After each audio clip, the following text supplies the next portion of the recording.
Pour notre rubrique Sans frontières, on va filer à Rome, retrouver notre ami François Bedonnet, correspondant là-bas, pour parler d'une spécialité culinaire de la ville, et ce depuis, figurez-vous, plusieurs siècles. Alors, il s'agit des artichauts grillés, oui, qu'on appelle des artichauts à la juive, parce que c'est la communauté juive de Rome qui, de tout temps, les cuisine. Or, récemment, apparemment, François, il y a un petit souci avec les artichauts.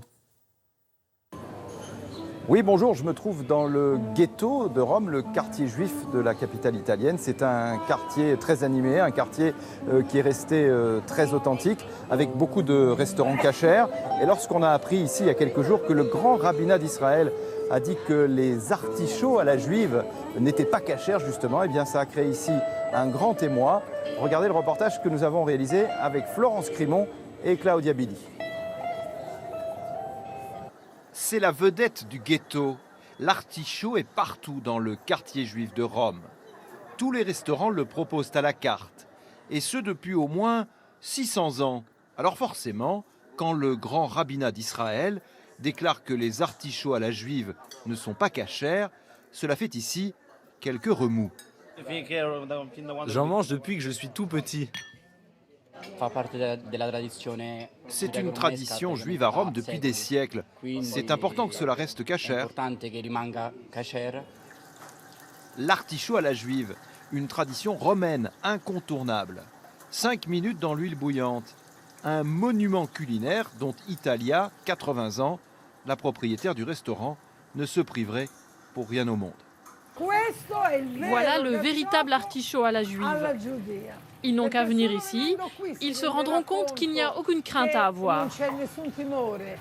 La crainte pour le grand rabbinat d'Israël, c'est que des petits vers restent entre les feuilles.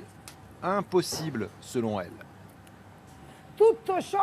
On coupe toutes les feuilles un peu foncées parce qu'elles sont dures. Et en plus parce que, justement, on est certain que comme ça, il n'y a pas de vers ou d'insectes. Dans ces conditions, hors de question que l'artichaut à la juive disparaisse du menu. D'autant que la plupart des clients l'adorent.